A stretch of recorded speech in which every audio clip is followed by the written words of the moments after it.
세계 최대 민주주의 국가인 인도는 연방국가의 형태로 의원내각제를 채택하고 있습니다. 헌법상 대통령은 연방행정부의 수반이자 국가의 최고 통치권자이지만 대통령은 총리를 포함한 내각의 조언에 따라 국가를 통치해 국가의 실질적인 권한은 총리를 수반하는 내각에 있습니다.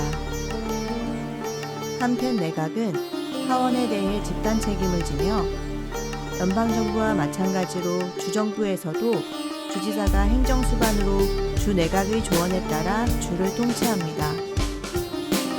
따라서 주의 실질적 권한은 주 내각의 수반인 주총리에 있으며 연방의 경우와 같이 주 내각은 주의회의 집단적 책임을 집니다. 인도는 의회와 내각이 중앙정부를 구성하며 28개의 주와 9개의 연방 직할지에서도 각각 의회와 내각을 두어 지방정부를 구성합니다.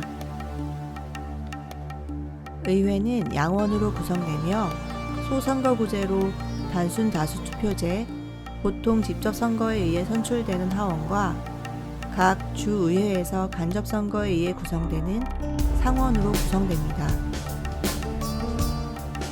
대통령은 양원 의원들과 지방의회 의원들로 구성된 선거인단에서 간접선거로 선출됩니다.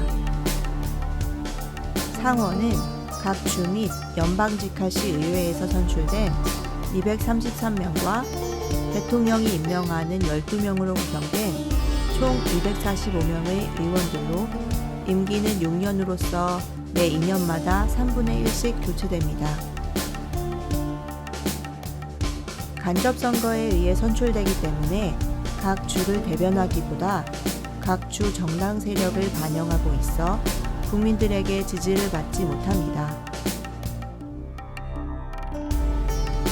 하원은 각 주에 할당된 좌석수와 인구 비율에 의해 국민들의 직접 선거로 선출된 대표로 총 545명의 의원으로 구성되며 다수당의 지도자가 총리로 임명됩니다. 현재 집권당인 BJP당의 지도자인 나렌드라 모디가 인도의 총리이며 상원에 비해 더욱 강력한 힘을 가집니다. 행정부는 대통령, 부통령, 총리 및 강요회의로 구성됩니다.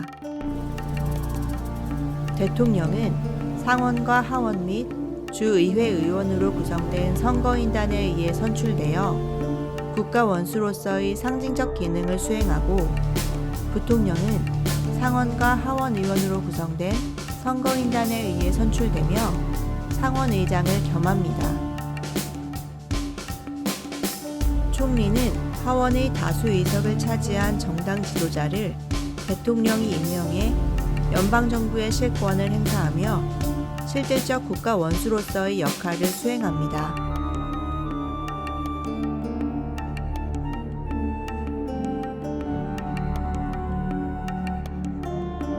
200년의 영국 통치 기간을 거치면서 서구적 민주주의 의식이 보편화되어 있어 자유와 민주주의에 대한 존중, 대화와 타협을 통한 문제 해결, 다수결에 대한 승복 등 민주적 사고방식은 국민들에게 체질화되어 있습니다. 엄청난 인구의 인도 대륙에서 언론 자유의 보장은 여론 정치 민주주의 성장에 크게 기여하고 있습니다. 인도는 군사 쿠데타 등을 통해서 군부가 정권을 잡지 않은 몇 안 되는 개발도상국 중 하나입니다. 군부는 정치로부터 항상 중립을 유지하며 군부가 정치에 개입한 예는 과거 한 차례도 없었습니다.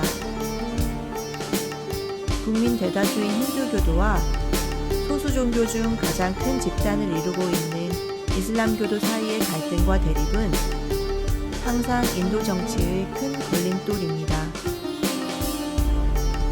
정치적으로 인도 정부는 이슬람교도 포용 정책을 펴고 있지만 이슬람교도들은 소수 집단으로서 소외감, 경제적 낙후 등을 문제로 항상 불만을 표출하고 있습니다. 힌두교만이 아닌 인도의 모든 종교에서 나타나고 있는 카스트 제도 또한 정치적으로 이용만 당하는 해결되지 못한 고질적 문제입니다. 특히 전체 국민의 15% 이상의 불가촉 천민을 비롯한 최하층의 사회적, 경제적 지위를 격상시키는 문제는 인도가 안고 있는 가장 큰 문제로 교육, 고용 등 여러 분야에서 이들을 위한 정책을 펴고 있음에도 불구하고 일부 지방에서는 폭력 충돌 사태가 빈발하는 등 문제가 지속되고 있습니다. 또한 이들에 대한 대우와 보호는 다른 카스트들의 역차별 대상의 논란이 되기도 합니다. 종교 문제뿐 아니라 인도에서는 큰 연방국가에서 오는 민족적 충돌 또한 배제할 수 없는 정치적 문제입니다. 소수민족 보호와 지역주의 감정을 제거하기 위하여 많은 노력을 하고 있음에도 큰 성과를 거두지 못하고 있으며 아쌈 지역을 포함한 동북부 지방에서의 미조족 및 나가족 등 소수민족 문제는 지역주의 감정과 함께 인도 국내 정치의 큰 난제입니다.